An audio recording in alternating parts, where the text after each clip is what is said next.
എറണാകുളം തൃക്കാക്കരയിൽ മെയ് 28-ന് പെയ്ത കനത്ത മഴയ്ക്ക് കാരണം മേഘവിസ്ഫോടനമെന്ന് സ്ഥിരീകരിച്ച് കാലാവസ്ഥാ വകുപ്പ്. മെയ് 28-ന് കുസാറ്റ് ക്യാമ്പസിലെ മഴമാപിനിയിൽ 103 മില്ലിമീറ്റർ മഴയാണ് ഒരു മണിക്കൂറിൽ രേഖപ്പെടുത്തിയത്. കാലാവസ്ഥാ വകുപ്പിന്റെ കളമശ്ശേരിയിലെ മഴമാപിനിയിൽ 100 മില്ലിമീറ്റർ മഴയും രേഖപ്പെടുത്തി. സ്വാന്തന സാജു ചേരുന്നു. സ്വാന്തന, മേഘവിസ്ഫോടനമായിരുന്നു എന്നുള്ളത് സ്ഥിരീകരിക്കുകയാണ്. എന്തൊക്കെയാണ് മറ്റു വിവരങ്ങൾ? ധന്യ, എറണാകുളത്ത് കഴിഞ്ഞ മാസം 28-ാം തീയതി ഉണ്ടായത് മേഘവിസ്ഫോടനമാണ് എന്ന് ഇപ്പോൾ കേന്ദ്ര കാലാവസ്ഥാ വകുപ്പ് സ്ഥിരീകരിച്ചിരിക്കുകയാണ്.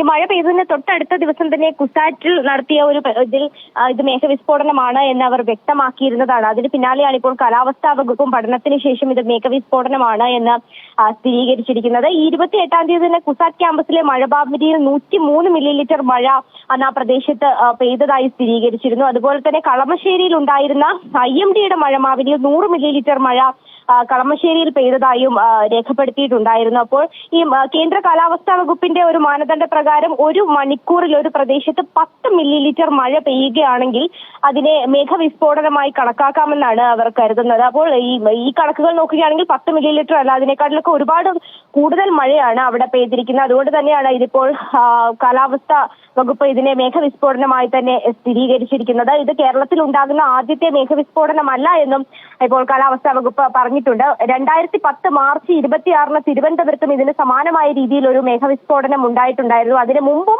മേഘവിസ്ഫോടനങ്ങൾ ഉണ്ടായിരുന്നിട്ടുണ്ടാകണം, പക്ഷെ അന്ന് ഇത് കണ്ടുപിടിക്കാനുള്ള കാരണങ്ങളൊന്നും തന്നെ നമ്മുടെ കയ്യിൽ ഉണ്ടായിരുന്നില്ല. അതുകൊണ്ടാണ് ഇതിന് മുമ്പുണ്ടായ ഈ അതിതീവ്ര മഴകളെ ഒന്നും മേഘവിസ്ഫോടനമായി നമ്മൾ സ്ഥിരീകരിക്കാതിരുന്നത് എന്നും ഇപ്പോൾ കാലാവസ്ഥാ വകുപ്പ് വ്യക്തമാക്കുന്നുണ്ട്. ശരി സ്വാന്തന. സംസ്ഥാനത്ത് ജൂൺ 9 വരെ മഴ തുടരുമെന്ന് കേന്ദ്ര കാലാവസ്ഥാ വകുപ്പ്. ഇരട്ട ചക്രവാത ചുഴിയുടെയും വടക്കൻ കാറ്റിന്റെയും സ്വാധീനവുമാണ് നിലവിലെ മഴയ്ക്ക് സാധ്യത. ഒറ്റപ്പെട്ട ശക്തമായ മഴയ്ക്കുള്ള സാധ്യത മുൻനിർത്തി ആലപ്പുഴ, പത്തനംതിട്ട, കോട്ടയം, ഇടുക്കി, കോഴിക്കോട്, കണ്ണൂർ, കാസർഗോഡ് ജില്ലകളിൽ യെല്ലോ അലർട്ടുണ്ട്.